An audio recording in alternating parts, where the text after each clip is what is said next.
Dios les bendiga, hermanos.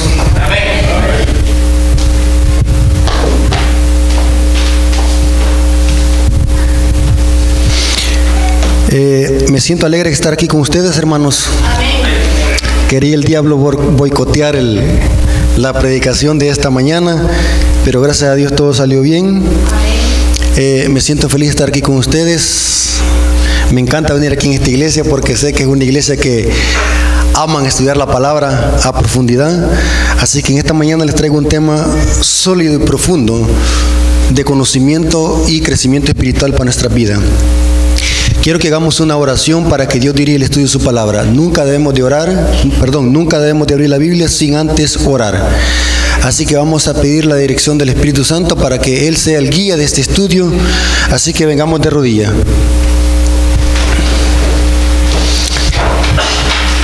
Señor que está en el cielo, santificado sea tu nombre. Gracias, Señor, por permitirnos estar en este lugar con nuestros hermanos para poder estudiar tu palabra. Señor, te pedimos sabiduría y discernimiento para que podamos entender este mensaje de esta mañana y que este mensaje, Señor, pueda quedar grabado en nuestra mente y en nuestro corazón para que pueda tener un efecto para nuestra vida espiritual. Bendice, Señor, a todos nuestros hermanos, que podamos estar en reverencia y atento para la honra y gloria de su nombre. Te lo suplicamos en el nombre de Jesús. Amén. Bien, hermanos. Hoy, ¿qué día es? Hoy es 31 de octubre. ¿Qué celebra el mundo hoy? El Día de los Brujos, o como se le conoce, Halloween. Pero no solamente eso. También hoy se celebra, ¿saben qué? ¿Alguien me puede decir? Hoy se celebra el surgimiento también de la Reforma Protestante. 31 de octubre de 1517, Martín Lutero clavó las 95 tesis en la iglesia de Gutenberg, en Alemania. Las 95 tesis eran 95 proposiciones que contradecían en el dogma católico y papal. Interesante, fue en el año de 1517, un 31 de octubre, que sucedió esto. Por lo tanto, no solamente se celebra hoy Halloween, sino que hoy celebramos 503 años de Reforma Protestante. 1517, 31 de octubre, Martín Lutero clavó las 95 tesis. Eso dio el surgimiento de la Reforma Protestante. La Reforma Protestante, hermanos, fue un golpe mortal a la Iglesia Católica, porque gracias a ese movimiento del destino, que fue Dios quien eligió la Reforma Protestante, se permitió la libertad de culto y que nosotros pudiéramos tener una Biblia y poderla leer con libertad. Porque más de 1260 años de oscurantismo, donde la Iglesia Católica mantuvo la Biblia suprimida del vulgo y quienes la leían secretamente eran dignos de muerte. Después de ese periodo de tiempo de oscurantismo, donde la profecía dice que los dos testigos profetizaron vestidos de silicio, es el tiempo de supremacía papal, donde la iglesia fue perseguida, y no solamente la iglesia, sino que también la Biblia fue prohibida por el sistema católico romano. Más de 1260 años de oscurantismo. Después de hecho, hermano, después de ese periodo de oscurantismo de papal, se levanta la Reforma Protestante a finales del siglo XVI y principios del siglo XVII. En el año de 1517, Martín Lutero clava las 95 tesis en el castillo de Gutenberg. Pero lo interesante es, hermanos, pero ¿por qué Martín Lutero buscó el Día de las Brujas para ir a clavar las 95 tesis en la iglesia de Gutenberg? Era un gran tablón, una puerta grande. ¿Por qué buscó Halloween el día 31 de octubre y no buscó otra fecha? Los católicos han usado eso para enseñar de que la iglesia, la Reforma Protestante tiene que ver con brujería, porque se celebra el 31 de octubre de 1517 la Reforma Protestante. Porque Martín Lutero buscó esa fecha de Halloween, 31 de octubre. Pero la pregunta es, ¿por qué Martín Lutero buscó esta fecha y no otra? Un monje, Martín Lutero, hermanos, era un monje doctor en leyes, músico y teólogo, o sea, no era una persona cualquiera. Este hombre, hermano, llegó a conocer la verdad, aún siendo católico, un monje católico, después de que conoció la verdad, cuando descubrió y empezó a leer la Biblia, descubrió de que todos los engaños que decía la Iglesia Católica era una falacia, era mentira, pues, que no eran fundamentados con la palabra de Dios. Martín Lutero, hermanos, clava las 95 tesis el 31 de octubre de 1517, el día que se celebra el Día de la Bruja, Halloween. Pero ¿por qué? La pregunta es ¿por qué? ¿Por qué buscó esa fecha? Y les voy a explicar, hermano, por qué. No es el tema, porque quiero profundizar en algo que tiene que ver con eso. Halloween era una fiesta celta, era una fiesta que se le llamaba Samhain. Era la fiesta de Halloween, que después el Imperio Romano la adoptó y después la copió la Iglesia Católica, y ya no le llamó Halloween, sino que el Día de los Santos Difuntos. Interesante que del 31 de octubre se fusionó esa fiesta y empezó a celebrar el 1 de noviembre, el Día de los Santos, después que se le cambió al 2 de noviembre, el Día de los Difuntos. Sí, es bien importante, hermano, que nosotros entendamos esto. Sí. Y quiero explicarles algo muy importante también, hermano. El Día de los Difuntos, hermanos, lógico que se celebraba después del 31 de octubre, el 1 de noviembre, porque la Iglesia Católica lo adoptó como Día de los Santos Difuntos. Entonces, en Alemania, noten lo que voy a decir, en Alemania, eran multitudes que llegaban el 31 de octubre a celebrar esta fiesta, y no solamente a Alemania, no solamente llegaban a Alemania a celebrar el Día de los Difuntos, sino que también, hermano, llegaban a comprar indulgencias a la Iglesia Católica. Entonces Martín Lutero, como era inteligente, sabía de que ese día iban a llegar multitudes de todas las clases sociales. Entonces aprovechó buscar un lugar muy adecuado, y era la iglesia de Wittenberg en Alemania, para clavar los 95 tesis, y allí toda la gente, toda la multitud de todas las clases iba a leer esas 95 tesis de Martín Lutero. Era un golpe mortal a la Iglesia Católica, porque esas 95 tesis contradecían los dogmas papales. Y por lógica, hermanos, toda la gente iba a ver eso, por lógica. Estaba en la puerta del castillo de la iglesia de Wittenberg, donde llegaban multitudes a comprar indulgencias. Y usted me va a decir, ¿qué es una indulgencia, hermanos? Se cree, hermano, que la indulgencia, aquí tengo un dato, hermano, la indulgencia, hermano, eran como documentos que se ofrecían en conmutación. La palabra conmutación es un indulto parcial en el que se sustituye una pena por otra de menor grado o rigor. O sea que la indulgencia servía para comprar o eximir o disculpar los pecados de las personas y poder sacar las almas del purgatorio a través de un pago que se hacía a la Iglesia Católica. Y con este dinero, hermanos, la Iglesia Católica engañaba a las gentes de que así como era su cantidad de dinero, así inmediatamente salía el alma del purgatorio. Y sabía Martín Lutero, leyendo la Biblia, que esa era una mentira, era una herejía católica, era un fraude por el cual estafaban a la gente. Y saben, hermano, se cree de que el dinero que tiene el Vaticano, que con el dinero del Vaticano se podría sacar de la pobreza al mundo en 10 veces. De la riqueza que tiene el Vaticano, el banco que tiene el Vaticano, que ha sido obtenido a pura indulgencia durante la Edad Media. Un engaño satánico. Noten lo que decía la Iglesia Católica. El instante en que las monedas resonaban al caer en el fondo de un cofre, el alma por la cual se hacía el pago escaparía del purgatorio y se dirigía al cielo, al solamente que el dinero caía en el cofre. Cómo engañaban a la gente y la atemorizaban. Eso es la indulgencia, el engaño de los más grandes de la Iglesia Católica, el engaño del purgatorio, que no tiene fundamento bíblico.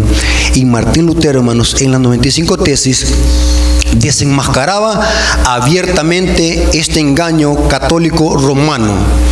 Interesante es, hermanos, que dice la historia que esto empezó a levantar interés por el estudio de la Biblia, porque la gente empezó a conocer la verdad. Martín Lutero, hermanos, se vio amenazado por la Iglesia Católica. Dice la historia, hermanos, estoy parafraseando la historia, ustedes pueden leer Conflicto de los Siglos, ahí está toda la historia de el campeón de la verdad, luz a través de las tinieblas, cómo surgió la Reforma Protestante y cómo Dios preparó a este hombre para que levantara la Reforma Protestante en el año de 1517. Martín Lutero, hermanos, fue convocado a la dieta de Worms. La dieta de Worms, hermanos, era una asamblea del Sacro Imperio Romano. Esta asamblea fue convocada el 28 de enero de enero al 25 de mayo y fue en el año de 1521 y fue presidida por el recién llegado emperador Carlos V. La dieta de Worms, ustedes pueden buscar qué es eso, dieta de Worms. Era una asamblea donde fue presidida por todas las autoridades civiles y militares, presidida por Carlos V. Y fue presidida para convocar a Martín Lutero para que se retractara de sus herejías, supuestamente en la Iglesia Católica, porque Martín Lutero estaba atacando a la Iglesia Católica muy fuerte y estaba la Iglesia Católica perdiendo miles de miembros. Entonces convocaron a Martín Lutero en la dieta de Worms a esta asamblea. Imagínense, hermano, donde estaban todos los magnates de la tierra, príncipes y gobernantes, para llamar a Martín Lutero. Yo iba a traer una película, pero por falta de tiempo, hermano, no la traje, donde Martín Lutero, hermanos, cómo fue acusado y fue presionado para que se retractara y que negara todos sus escritos delante del público. Lo interesante es, hermanos, que Martín Lutero, hermanos, en esta dieta de Worms, que fue una asamblea presidida en Alemania en el año de 1521, Martín Lutero, hermano, no tuvo miedo llegar a esa asamblea y hablar con autoridad. Un hombre de Dios, hermano, aún sabiendo que era peligro que le volaran la cabeza, desafiar aún a los emperadores y al clero romano en ese tiempo, en esa época. A Martín Lutero lo convocan para que se retractara en esta asamblea. ¿Y saben cómo contestó ante todas las autoridades Martín Lutero? Sereno, dice el Espíritu de Profecía, sereno y con autoridad de Dios, Martín Lutero contestó a los príncipes y al emperador Carlos V. Noten, esto está registrado en el Conflicto de los Siglos, página 148, párrafo 2. Noten qué contestó Martín Lutero. El reformador contestó: ya que su serenísima majestad y sus altezas exigen de mí una respuesta sencilla, clara y precisa, voy a darla, dijo Martín Lutero. Imagínense, parado ante toda la asamblea, en medio de toda la asamblea, todos mirándolo, los emperadores, los príncipes, autoridades civiles y militares, esperando que Martín Lutero dijera por miedo: sí, me voy a retractar de lo que he dicho y he escrito. Y noten cómo dijo: clara y precisa voy a darla, y es esta: yo no puedo someter mi fe ni al Papa ni a los concilios. ¿Qué es lo que estaba haciendo Martín Lutero aquí? Desafiando a la autoridad. Esto era digno para que le volaran la cabeza. Noten cómo dice: yo no puedo someter mi fe ni al Papa ni a los concilios, porque es tan claro como la luz del día que ellos han caído muchas veces en el error, y así como en muchas contradicciones consigo mismos, por lo cual, si no me convencen con testimonios bíblicos, noten cómo dijo Martín Lutero, o con razones evidentes, y si no me persuaden con los mismos textos que yo he citado, y si no sujetan mi conciencia a la palabra de Dios, no puedo ni quiero retractar nada. Imagínense lo que digo. Por no ser digno de un cristiano hablar en contra de su conciencia, heme aquí. No es dable hacerlo de otro modo, que Dios me ayude. Amén. Imagínate, ante todos los príncipes, que es lo que digo. Para que yo me retracte, dijo Martín Lutero en otras palabras, tienen que demostrar si lo que dicen mis libros es erróneo, pero compruébenmelo a la luz de las Escrituras. ¿Y quién se lo iba a comprobar? Si toda la falacia de la Iglesia Católica es una mentira que no tiene fundamento bíblico. Es una herejía.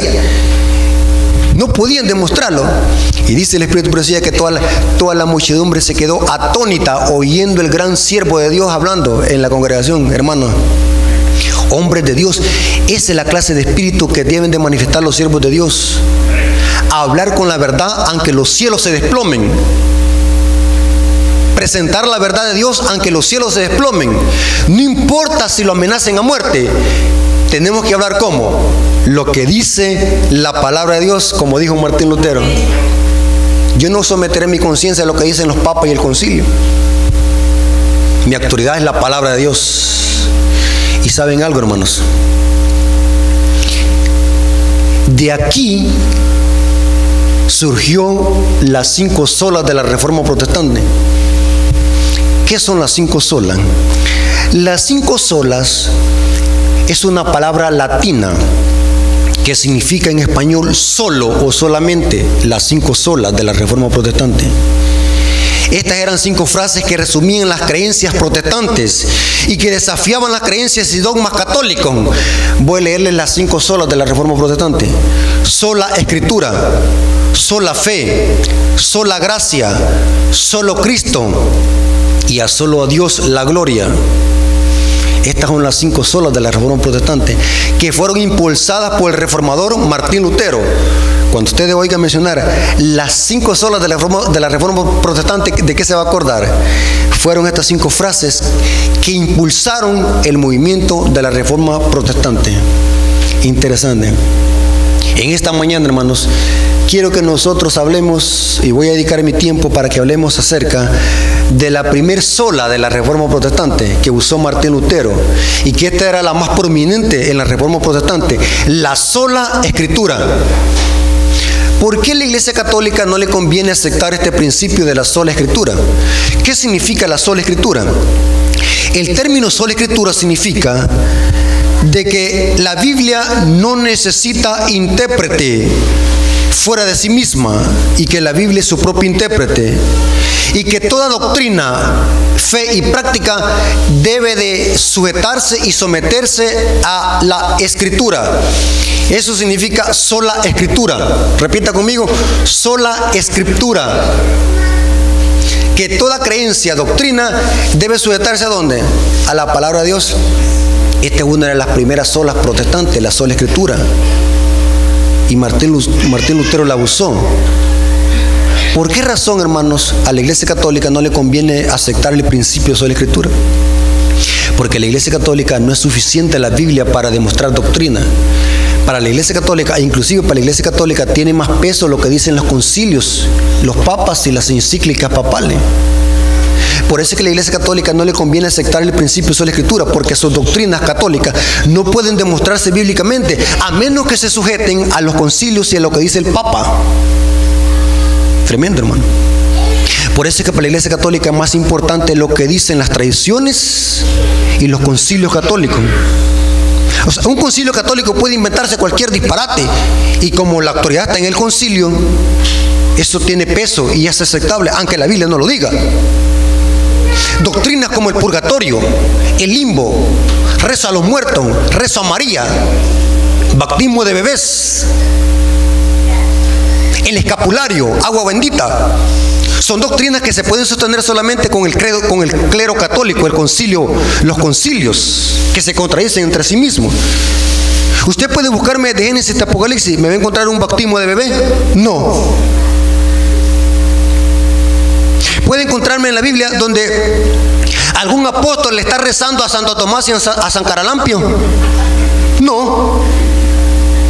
Eso se sostiene solamente con el clero católico, con el concilio, con los concilios. Entonces, por eso es que a la Iglesia Católica no le conviene aceptar la sola Escritura, porque toda doctrina debe de sujetarse aún así, dice Jehová. Voy a leerles, hermano, 2 citas del Espíritu de Profecía, que están en el Conflicto de los Siglos, donde yo, a mi parecer, creo de que esta es la mejor definición de sola Escritura. Noten lo que dice esta cita. Conflicto de los Siglos, página 581, párrafo 1. Pero Dios tendrá en la tierra un pueblo que sostendrá la Biblia y la Biblia sola. Interesante, ¿no? Como como piedra de toque de todas las doctrinas y base de toda la reforma, ni las opiniones de los sabios, ni las deducciones de la ciencia, ni los credos o decisiones de concilios tan numerosos y discordantes como lo son las iglesias que lo representan, ni la voz de la mayoría. Nada de esto, ni en conjunto ni en parte, debe ser considerado como evidencia en favor de o en contra de cualquier punto de la fe religiosa. Antes de aceptar cualquier doctrina o precepto, debemos cerciorarnos si lo que autoriza un así dice Jehová. No importa quién lo diga, pero si no está escrito, no podemos aceptarlo. Y esto está para nosotros también, hermano. No importa si el que lo dijo es un pastor de alta categoría. No importa si fue el hermano Rafael que lo dijo. No importa si fue un predicador elocuente y que lo admiramos en la iglesia adventista. No importa eso. Si no está escrito, no lo debemos de creer. Eso es sola escritura. No importa si un milagro hace maravillas. No importa nada. Si no está escrito, no hay que creerlo. Inclusive, hermano, una de las frases de Martín Lutero es esta: cualquier enseñanza que no encuadre con las Sagradas Escrituras debe ser desechada, aunque haga llover milagro todos los días. Ningún milagro puede sustituir un así dice Jehová. Tiene que sujetarse a la palabra de Dios. Eso es sola escritura. ¿Qué pasa si nosotros no nos dejamos guiar por sola escritura? ¿Hay un peligro? Noten lo que dice la siguiente cita del Espíritu de Profecía, Conflicto de los Siglos, página 581. Y Satanás tiene éxito en esto, hermanos, cuando nosotros los dejamos guiar por los hombres y no por lo que está escrito. Noten lo que dice esta cita.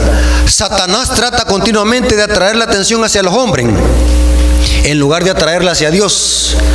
Hace que el pueblo considere como sus guías a los obispos, noten, pastores y profesores de teología, en vez de estudiar las escrituras para saber por sí mismos cuáles son sus deberes, dirigiendo luego la inteligencia de estos mismos guías, puede entonces también encaminar a multitudes a su voluntad. Hay hermanos que repiten como loro lo que otros dicen y no comprueban si tiene un fundamento bíblico en un así dice Jehová o en un así escrito está. Satanás arrastra multitudes a través de los guías, obispos y profesores de teología.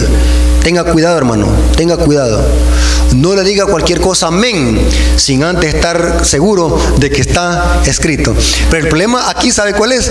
Hay quienes no pueden decir escrito está porque ni tan siquiera saben si está escrito. Porque no leen. La iglesia no lee. No está estudiando. Y a cualquier cosa le dice amén. Aunque el predicador se pare aquí en el púlpito y venga a decir un disparate, pero le puso flores, la iglesia dice amén. Aunque sea un disparate, pero le puso flores para meter el engaño. Y eso significa el concepto sola escritura, que toda doctrina debe sujetarse a la palabra de Dios. Hablemos de Jesucristo. ¿Ustedes creen, hermanos, que Jesucristo conocía las escrituras? ¿Sí? ¿Usted cree, hermano, que Jesucristo cuando rechazaba las tentaciones de Satanás, usted cree que Jesucristo citaba alguna tradición a algún rabino o decía, así como dijo el pastor tal, así como dice el catecismo? ¿Usted cree que Jesús hacía así? ¿Cómo hacía Jesús para revertir las tentaciones de Satanás? Escrito está. Y saben, hermano, estudiando yo el Espíritu de Profecía, de que Jesucristo, ¿ustedes creen, hermano, que fue casualidad de que Dios el Padre eligiera especialmente a José y a María para que fueran los padres terrenales de Jesús? ¿Usted cree que fue casualidad? No. José y María eran personas consagradas a Dios, estudiosas de las Escrituras. Y Jesús, dice la historia, y también lo dice el Espíritu de Profecía, de que de su niñez María y José les enseñaron las Escrituras a Jesús. Todos los días las Escrituras. O sea, el niño y crecía en gracia para con Dios y sabiduría para con los hombres. O sea, Jesús crecía en conocimiento de las Escrituras. O sea, Jesús venía de un hogar netamente, ¿qué? Conocedor de las Escrituras.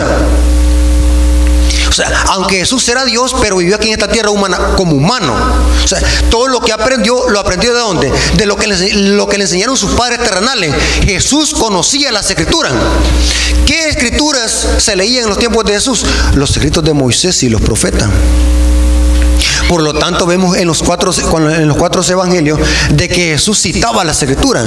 Por ejemplo, cuando los fariseos le preguntaban preguntas, ¿cómo decía Jesús? ¿Qué habéis leído en la ley? Escrito está, o como dice la Escritura. En Lucas 4 dice que llegó a la sinagoga un día sábado. ¿Y qué libro se le dio para que leyera?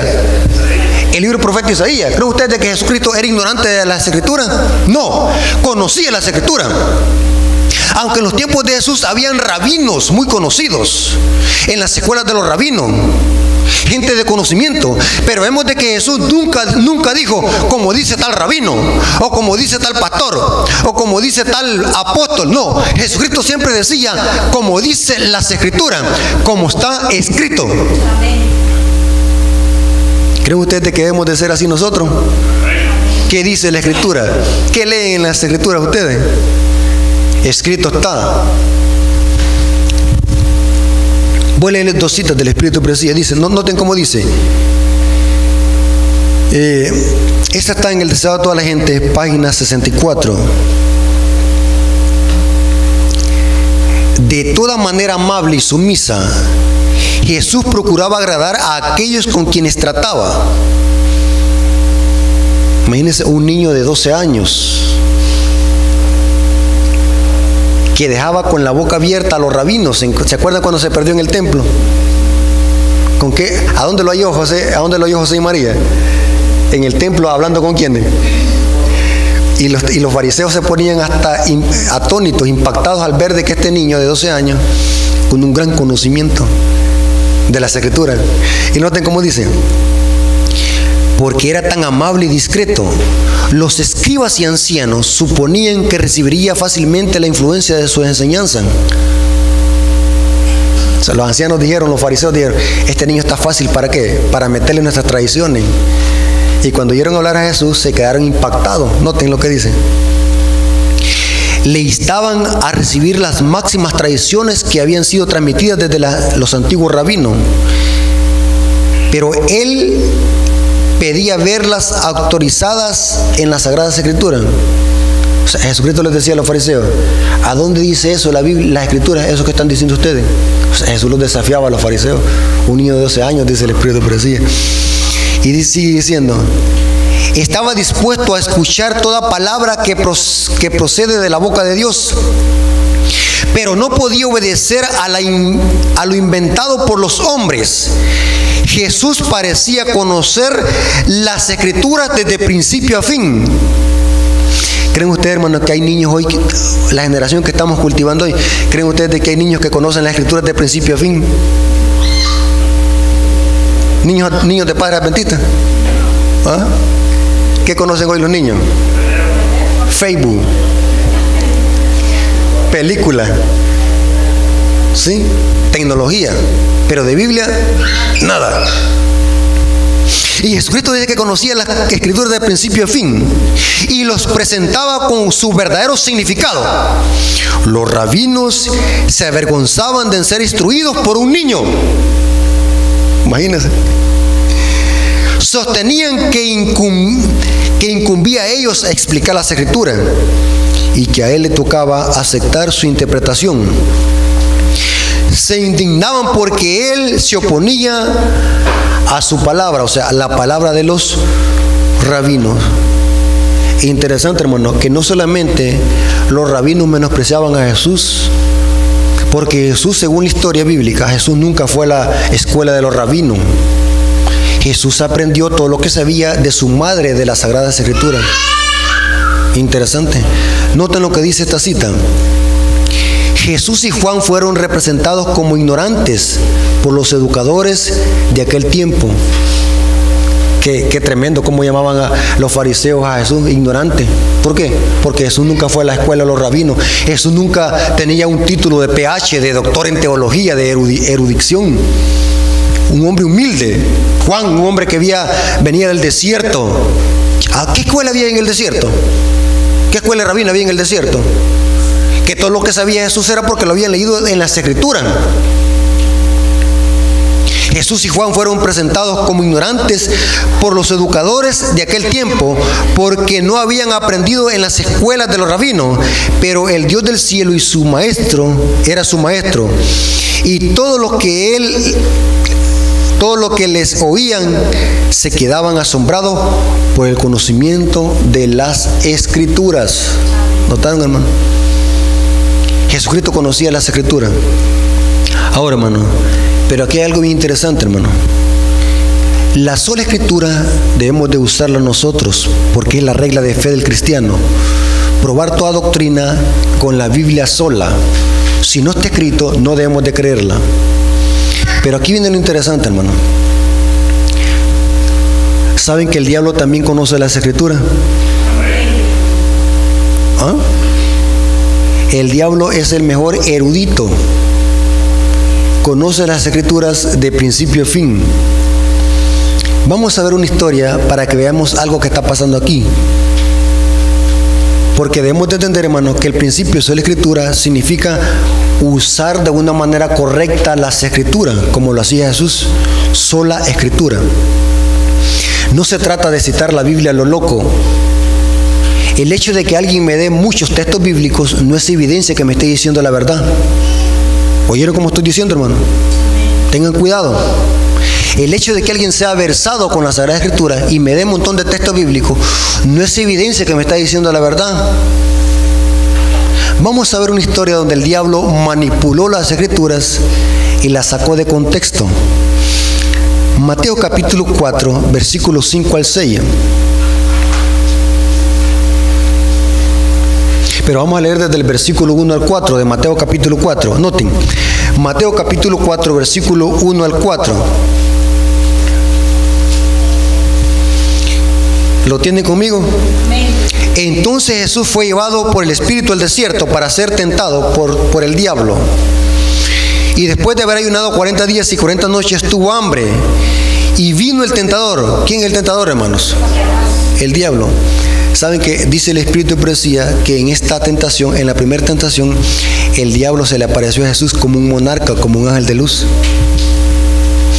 En la segunda tentación y en la tercera es que el diablo se le apareció idénticamente como Satanás, como fue descubierto por Jesús, y lo hizo con la Sagrada Escritura. Pero noten qué interesante, hermano. Vino el tentador y le dijo: si eres el Hijo de Dios, di que estas piedras se conviertan en pan. Y él respondió y le dijo: escrito está. Pregunto, hermano, ¿Jesús está usando qué aquí? El escrito está usando las Escrituras. En ese tiempo existían solamente los escritos de Moisés y los profetas y los salmos. Jesús le dice: escrito está. Aquí Jesús está citando Deuteronomio 8, del 1 al 3. Escrito está. No solo de pan vivirá el hombre, sino de toda palabra que sale de la boca de Dios. O sea, el diablo estaba poniendo a Jesús a prueba para que esas piedras se convirtieran en pan. Pero Jesús, ¿cómo revirtió la tentación? Con las Escrituras. Escrito está. ¿Creen ustedes, hermanos que están aquí, que Jesús había leído anteriormente ese escrito está para que lo citara? Sí. Escrito está, le digo. No solo de pan vivirá el hombre, sino de toda palabra que sale de la boca de Dios. Ahora, vamos a ver algo muy interesante, hermano. El diablo sabía de que Jesús conocía las Escrituras de principio a fin y que cada ataque lo revertía con un escrito está. Entonces el diablo dijo: bueno, vamos a usar también un escrito está. El diablo usó las Escrituras para tentar a Jesús. Interesante. Miren lo que dice los versículos 5 y 6. Entonces el diablo le llevó a la santa ciudad y le puso sobre el penáculo del templo, o sea, en la torre más alta de Jerusalén. Y le dijo, si eres el Hijo de Dios, esta palabra si eres, es como para poner en tela de duda la divinidad de Jesús. Si eres el Hijo de Dios, si eres, claro que eres el Hijo de Dios. En carne humana, se vio humanizado. Si eres el Hijo de Dios, échate abajo, porque escrito está. ¿Qué está haciendo el diablo aquí? Citando también la Biblia. Pregunto, hermano, ¿el diablo conoce también lo que escrito está? ¿Conoce el diablo la Biblia? Pregunto, ¿podemos creerle a cualquier predicador que cita la Biblia? No. No podemos creerle, porque también el diablo cita las Escrituras.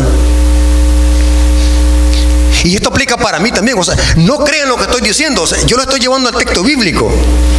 Porque tenemos una costumbre de venir a oír. Ni tan siquiera notamos y ni tan siquiera leemos si lo que está diciendo el hermano Rafael Díaz es cierto o no. Porque aquí vengo, puedo venirlas a engañar. Y puedo usar palabrería para engañarlo. Pero lo estoy diciendo que estudiemos las Escrituras, porque también el diablo cita un escrito está. Porque escrito está, dice Satanás, a sus ángeles mandará cerca de ti y en sus manos te sostendrá para que no tropieces tu pie sobre piedra alguna. ¿Saben qué versículo está citando Satanás aquí? Satanás está citando el Salmo 91:11, el versículo 11. Interesante. Ahora, pero si ustedes notan el Salmo 91:11, versículo 11, este salmo tiene una condición.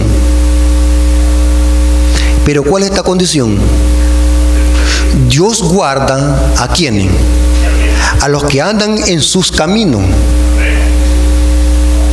¿Y qué es andar en su camino? El versículo 1 del Salmo 91 dice, el que habita el abrigo del Altísimo morará bajo la sombra del Omnipotente. Supongamos que Jesús hubiese cedido a la tentación del diablo y se tira. ¿Qué hubiese manifestado Jesús allí? Que él no habitaba ¿qué? Al abrigo de su Padre, y que tampoco andaba en los caminos de Dios, andaba en desobediencia. En otras palabras, el Salmo 91 es una promesa condicional, no para los que buscan el mal, sino para los que andan ¿qué? En los caminos de Dios y habitan al abrigo del Altísimo. Si Jesús hubiese cedido a la tentación del diablo, eso hubiese sido presunción, reclamar las bendiciones de Dios en desobediencia. Aunque el diablo estaba citando las Escrituras, el Salmo 91:11, ¿qué estaba haciendo el diablo? Estaba citando la Biblia fuera de contexto y tergiversándola, dándoles una mala aplicación al texto bíblico. Eso significa, hermano, que no importa que alguien dé bastantes textos bíblicos para demostrar algo, esos textos bíblicos pueden estar sacados de contexto para enseñar algo de que el texto bíblico jamás quiso dar a entender. El diablo es un experto en manipular la Biblia y usa a pastores, obispos y profesores de teología. Esos son los principales entes para meter falsas doctrinas al cristianismo. El diablo cita la Biblia fuera de contexto. Noten lo que dice esta cita. En el libro, es una matutina, Cristo nuestro Salvador, página 39, párrafo 2, noten lo que comenta Elena de White. Esta vez Satanás siguió el ejemplo de Cristo al citar las Escrituras. Pero la promesa a la cual aludía el diablo no es para los que voluntariamente se ponen en peligro. Dios no había dicho a Cristo que debía echarse del templo abajo. Jesús no quiso hacerlo para agradar a Satanás. Por lo tanto, le contestó también, escrito está, no tentarás al Señor tu Dios. El diablo estaba citando las Escrituras fuera de contexto. Y saben algo, hermanos, esa es la principal arma de Satanás para engañar a los profesos cristianos: manipular la Biblia y sacarla fuera de contexto para enseñar herejías. Y saben algo, hermanos, hoy los católicos romanos están preparándose más que nunca para defender sus herejías con la Biblia. Hoy los católicos, ustedes pueden ver cómo las redes sociales están plagiadas de católicos defendiendo la mariolatría, el purgatorio, el Santo Pepe de Atoche y todas esas tradiciones católicas, y hoy usan texto bíblico. Pedro el primer papa, para demostrar que Pedro el primer papa, ¿cuál versículo le citan? Mateo 16, 16 al 18. Es un versículo sacado de contexto. Y puede hacerle un montón de listas de los versículos que manipulan y tuercen para enseñar su falsa doctrina. Se están preparando para defenderse. Como saben los católicos que los adventistas, cuando creemos en la Escritura, el diablo también dice, bueno, les voy a citar la Escritura. Y si no estudiamos, vamos a caer en el engaño. Yo he visto pastores adventistas que se quedan hasta con la boca abierta, viendo como curas católicos despedazan la Biblia y la tuercen. Aquel día les presenté un video donde un cura católico manipulaba la Biblia, así hasta con flores, versado en la Biblia, manipulando el texto bíblico, y los pastores se quedaban hasta con la boca abierta. Tremendo, hermano. Y después les hace burla y hace gestos como chimpancé. Entonces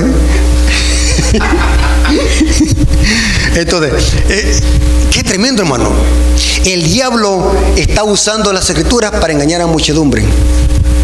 También el diablo usa un escrito tan tremendo, hermanos, tremendo. El diablo saca de contexto las Escrituras y las manipula. ¿Y qué diríamos, hermanos, acerca de cómo el diablo está atacando el sábado y los mandamientos de Dios? ¿Qué diríamos cómo el diablo está atacando la alimentación y la reforma pro salud? Pedro Maticome. Nadie lo juzgue en comida, bebidas, días de reposo. Esto era sombra. Ve, dicen los católicos, el sábado queda abolido. La ley era para los judíos y le citan textos bíblicos. Citan textos bíblicos. Y si nosotros no estudiamos las Escrituras, ¿cómo vamos a poder responder, hermano? Dígame, ¿cómo va a poder responder? Yo he visto adventistas que quedan humillados por los católicos. ¡Qué vergüenza, hermano! Que un católico humilla a un adventista cuando los adventistas somos conocidos por ser la iglesia del librito o el pueblo del librito, porque conocemos las Escrituras. No estudiamos, no estamos estudiando la Biblia correctamente, no profundizamos en las Escrituras. Y lo lamentable es, hermano, no vengo a regañarlos, no vayan a malinterpretarme, no estoy regañándolos, sino que estoy haciendo conciencia del estado en que estamos viviendo. Usted puede entrar, hermano, a un púlpito adventista en sábado y va a ver los temas que se están predicando, solo temas que los puede oír en cualquier iglesia protestante, temas que aburren. Cuando debemos de estar estudiando los sábados, doctrina, sana doctrina, enseñanza, eso es lo que debe de predicar la iglesia hoy en día. Jesucristo predicaba doctrina. Dice que cuando los fariseos oían hablar a Jesús, ¿qué decían los fariseos? Se admiraban ¿de qué? De su doctrina. Eso es predicar el evangelio, predicar doctrina, la sana doctrina, porque el diablo usa y tergiversa las sagradas Escrituras. Tremendo, hermanos. Satanás cita la Biblia, pero la cita fuera de contexto. Noten lo que dice esta cita. Manuscrito 153, escrito en el año de 1899. Todos debieran familiarizarse con la palabra de Dios. Todos. Porque Satanás pervierte y cita erróneamente las Escrituras. Y los hombres siguen su ejemplo, presentando una parte de la palabra de Dios a quienes desean conducir por senderos falsos y ocultan la parte que echaría a perder sus planes. Todos tienen el privilegio de familiarizarse con un claro así dice Jehová. ¿Qué hace Satanás con las Escrituras? Las cita erróneamente y las pervierte y las saca de contexto. Y saben, hermanos, todos esos versículos que el protestantismo usa y el catolicismo usa para atacar la ley de Dios, todos esos versículos tienen su explicación si analizamos el contexto.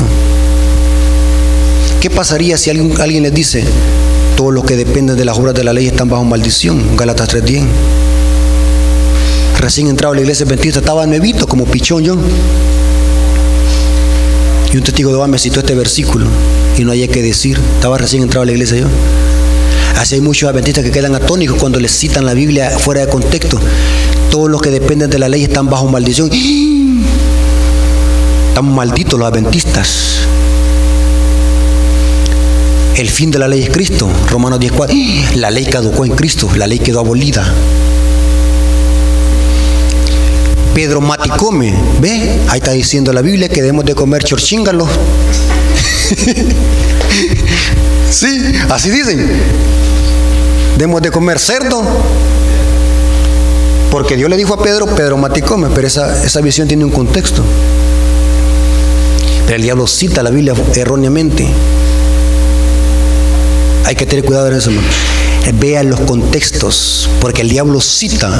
El principio de la Escritura es citar la Biblia correctamente. Y notan lo que dijo Martín Lutero: si no me convencen con los mismos textos que yo he citado, esa es la verdadera apología. Defender la fe. Cuando alguien le cite el versículo, nunca se vaya a otro versículo, váyase al texto que citó esa persona y explíquese a la luz del contexto qué quiere decir el versículo. El contexto me ayuda a explicar qué significa el versículo, porque algunas veces nosotros hacemos una guerra de versículos. Aquel me dijo un versículo, yo le doy otro. Eso no, eso se llama citar la Biblia, lo loco. Cuando alguien le cite la Biblia y se la tuerza y se la manipule, vámonos al texto bíblico como dice. ¿Qué parábola usan los protestantes y los católicos para justificar la inmortalidad del alma? Que los hombres después de que se mueren van al cielo, a la gloria, y si son malos se van al infierno. ¿Qué parábola usan? La parábola del rico y Lázaro. Inclusive ya en mi canal subí esa predicación, un estudio profundo de la parábola del rico y Lázaro. Son cosas que se sacan de contexto, pero que al analizar el contexto quiere decir otra cosa el versículo bíblico. Para terminar, hermanos, quiero leerles una cita. Conflicto de los siglos, página 512. Noten lo que dice: con el fin de sostener doctrinas erróneas y prácticas anticristianas, hay quienes toman pasajes de las Sagradas Escrituras aislados de su contexto. No citan tal vez más que la mitad de un versículo para probar su idea, y dejan la segunda mitad que quizás hubiese probado todo lo contrario. Con la astucia de la serpiente, noten, se encasquillan tras declaraciones sin hilación, entretejidas de manera que favorezcan sus deseos carnales. Es así como gran número de personas pervierten con propósito deliberado la palabra de Dios. Otros, dotados de viva imaginación, toman figuras, símbolos de las Sagradas Escrituras y los interpretan según su capricho, sin parar mientes en que la Escritura declara su propio intérprete. Luego presenta sus extravagancias como enseñanzas de las Sagradas Escrituras. Quisiera que, digamos, antes de finalizar, usted nos dé una respuesta, digamos, a la luz de la Biblia. Haga. ¿Qué hay? No, yo se voy a hacer a usted y usted la... Pero para que los hermanos oigan. ¿Qué hay de aquellos adventistas que van a enflorar el Día de los Muertos?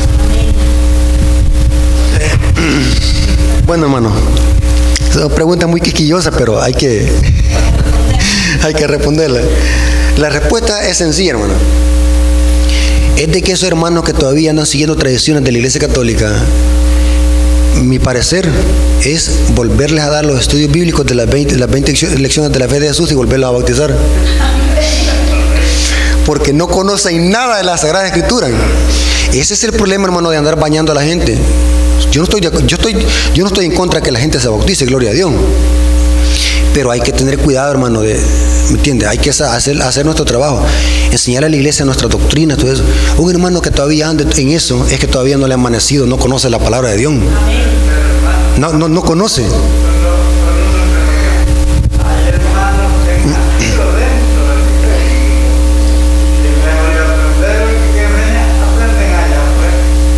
Tremendo.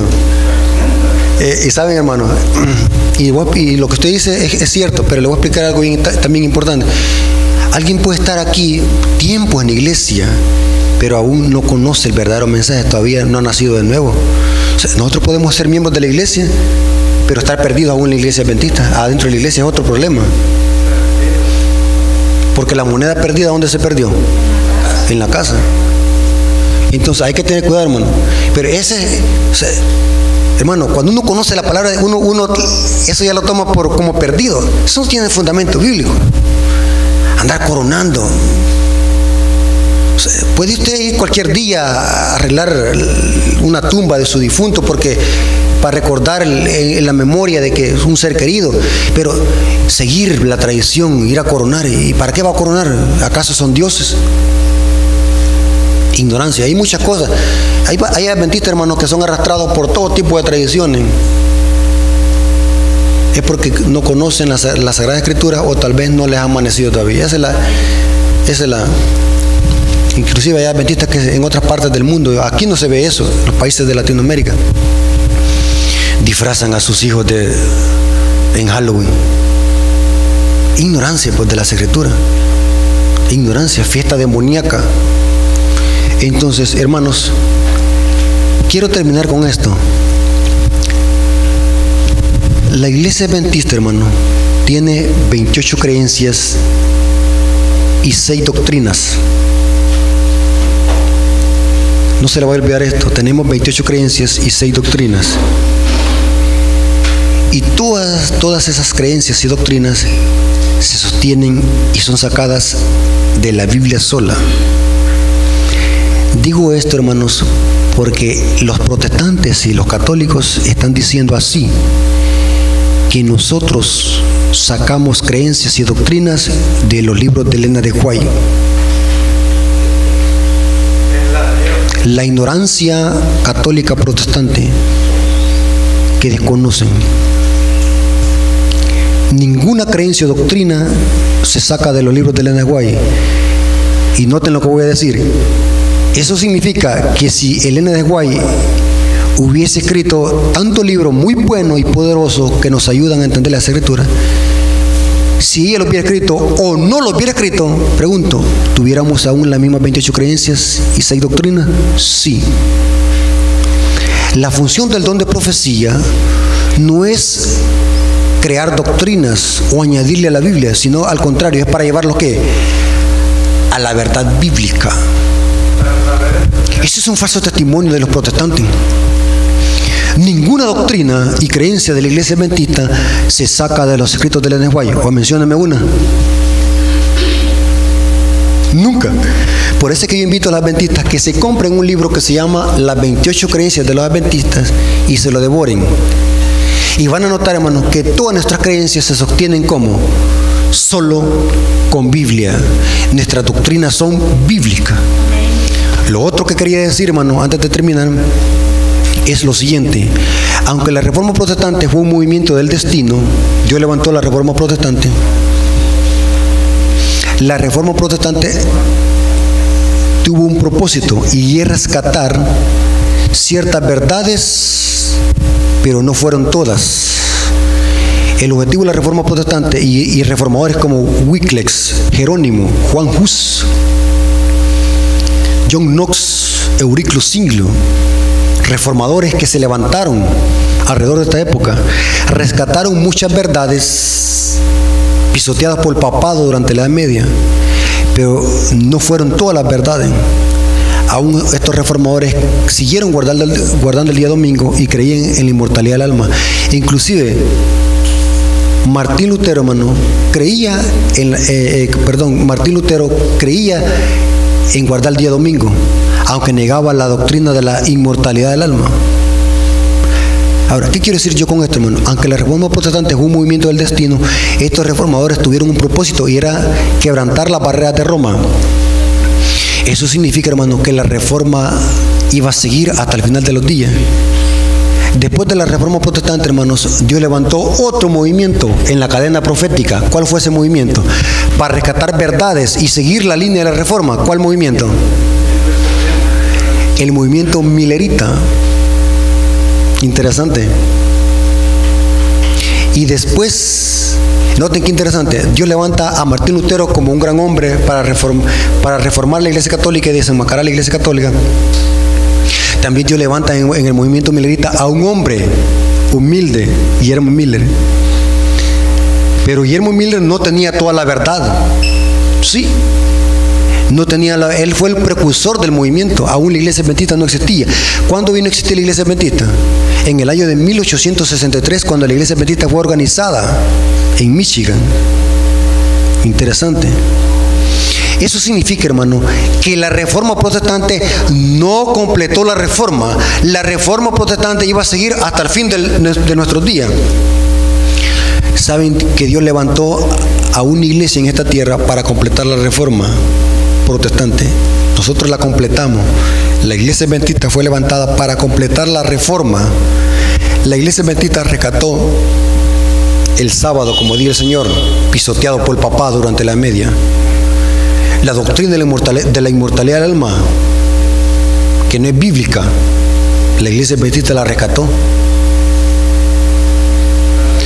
El tormento eterno de los malos, la iglesia adventista la rescata. Algo que se enseñaba con el purgatorio y las indulgencias, el tormento eterno para intimidar a la gente durante la Edad Media. La iglesia adventista reforma eso. La reforma pro salud, como dijo el hermano. Tanto el catolicismo como el protestantismo apóstata no presentan este mensaje. Inclusive inculcan de que con ciertos textos bíblicos manipulados, que Dios no se preocupa por nuestra salud, que nosotros podemos comer y beber lo que queramos. La iglesia adventista rescata ese principio, la reforma de la salud, la ley de Dios. Interesante. Ninguna iglesia en este mundo predica la ley de Dios y el sábado como lo predican los adventistas. Y miren, hermano, este tema es amplio. Mire, ¿sabía usted, hermano, que hay muchas iglesias protestantes que también creen en la vigencia de los 10 mandamientos, incluyendo el sábado? Sí. Hay muchas iglesias que también guardan el sábado. Pero la iglesia adventista tiene un concepto mucho más profundo de guardar el sábado. Muchas iglesias creen de que el sábado solamente es un mandamiento que no se debe trabajar. Pero la iglesia adventista tiene un concepto mucho más profundo. Creemos de que este mandamiento reconoce a Dios como creador de los cielos y la tierra. O sea, el principio más profundo que tiene la iglesia adventista. Y creemos, hermanos, que el conflicto entre el bien y el mal será por este mandamiento. Porque el diablo odia este mandamiento porque identifica a Dios como creador de los cielos y la tierra. O sea, la iglesia adventista tiene un principio de reforma mejor y que se completa. O sea, nosotros seguimos en la línea de la profecía como reformadores. Seguimos la reforma protestante nosotros, ¿sí? El santuario, muy bueno eso, hermano. Y saben, hermano, que esa es una doctrina, creencia única, que no la compartimos con nadie. La doctrina del santuario. Cualquier día, otra vez que me inviten a predicar, hermano, vamos a hablar acerca del santuario. Los que conocen el santuario conocen toda la Biblia y las profecías de Daniel y Apocalipsis. O sea, toda la Biblia está fundamentada en el santuario. Todo el plan de salvación está en el santuario.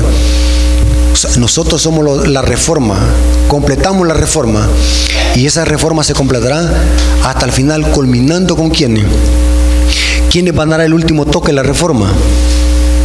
Los 144,000 cuando desenmascaren a Babilonia y a sus hijas y llamen a la gente a salir de estos sistemas. La reforma habrá cumplido ¿qué? Su propósito y Cristo viene con poder y gloria. Hermanos, los mensajes de los 3 ángeles desenmascaran a este sistema católico romano. Lo que inició Martín Lutero, los mensajes de los 3 ángeles lo completan y lo desenmascaran. Aquel que predique el mensaje de los 3 ángeles está desenmascarando a Babilonia, el falso sistema católico romano y sus hijas, el protestantismo apóstata. Hermanos, la iglesia adventista fue llamada con este propósito para predicar estos mensajes a toda nación, tribu, lengua y pueblo. Ninguna iglesia tiene este privilegio que nosotros tenemos. Tenemos un mensaje distinto, no mejor, sino que distinto, porque este mensaje completa la reforma de 1517. Hermanos, Dios les bendiga y que la honra y la gloria haya sido por nuestro Dios. Dios les bendiga.